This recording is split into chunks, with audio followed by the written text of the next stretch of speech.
mianatra eo tongotrao.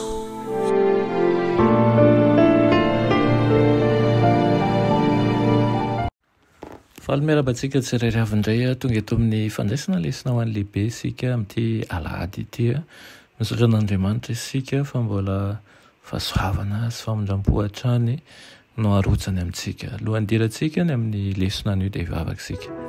Ianay tsara indrizan-danitra atolotrainao nderan laza ny atsa sy ny voninahitra. Misaotra anao zay ray satria mbola tombontsoa lehibe ny anananay ahafahanay mandray ny teninao. Dia angataka aminao indrindra izahay ny miara-vaozanao anay ka hanana toe-po sy toe-tsaina izay mivoatra ho amin'ny fahamasinana hatrany anay izahay. Aminaran'i Jesosy, amen. Raha teny lesona antsika androany dia manao hoe ny famahanana an'ireo olona 5,000. Tiany Jaona apôstôly Marina mazava ny tantara izay eo amin'ny Jaona 1 izy ity fa akaiky ny fotoanan'ny Paska no namahanana an'ireo olona tokony ho 5,000. Natao atsiarovana ny fanafanan'i Israely avy tao Egipta moa ny Paska. Ny zanak'ondry ny Paska ny maty ny solo-toerana an'ireo lahy amatoan'ny Jiosy. Maneho ny nahafatesan'i Jesosy ho antsika kosa ity sorina ity. Teo amin'ny hazo fijaliana no nizakan'i Jesosy ny famaizana mendrika antsika no ny fahotantsika. Voavony tokoa Kristy, Paska ho antsika. Nizaka ny elony ny fandikan-dalàna izy sy niaritra ny nanafenany ray ny tavany taminy, mandrapahavaky ny fony sy nahavaka ny ainy.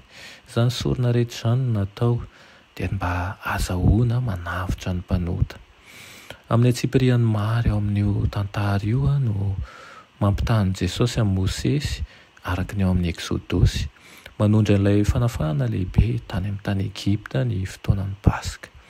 Niakatra tao an-tendrombohitra Jesosy tahaka ny Mosesy niakatra tao an-tendrombohitra Sinay. Nizaha toerana ny Filipo izy tahaka ny nizaha toetra ny Israely tany efitra ihany koa. Ny fampitomboana ny mofo dia mampatsiahy ny mana ihany koa. Mampatsiaro ny nanangonana Israelita ny mana, ny nanangonana ny sakafo sisa tsy lany, ary nahafeno arina rombin'ny fola ny sisa sakafo angona izay mitovy isa amin'ny foko rombin'ny folon'ny Israely ihany koa. Ary nyresaky ny olona nilazan'i Jesosy ho mpaminany tonga amin'izao tontolo izao dia mifanindran-dalana amin'ilay mpaminany tahaka ny Mosesy voalaza mialoha amin'ny Deutéronome 7:20.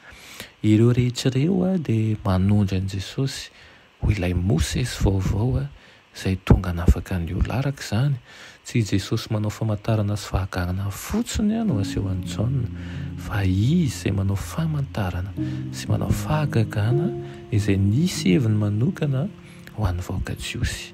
Tao anatin'ny tontolo-kevitra nisy azy ireo izany. Ny tena tian'i Jesosy naseho tamin'izy ireo dia ny maha-Andriamanitra azy.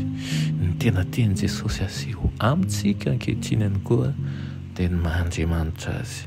Ny tena tian'i Jesosy aseho aminao ihany koa rehefa mamaky an'io teon'io ianao dia tsaroa fa ny maha-Andriamanitra azy. Fandaina mipetraka moa ve ianao mamaky dia mahafantatra fa Andriamanitra fotsiny ihany izy sa mino sy matoky fa Andriamanitsika tokoa izy. Eneko eriko ianao mba hitombo finoana amin'ny tompo ka afantaranao fa raha ny resaka ara-tsakafo ary hainy mampitombo azy, inona ny tokony hananantsika ahiahy ny momba ny fiainantsika manontolo. Ry Tompon'Andriamanitra eo mbola misaotra anao izahay ny amin'izany teninao izany. Ampitombo mandrakariva ny finoanay raha io ka tsy hanatahotra izahay ny amin'izao fiainana izao fa hitoky aminao mandrakariva hatrany indrindra amin'ny teny fikasanao. Aminaran'i Jesosy, amen.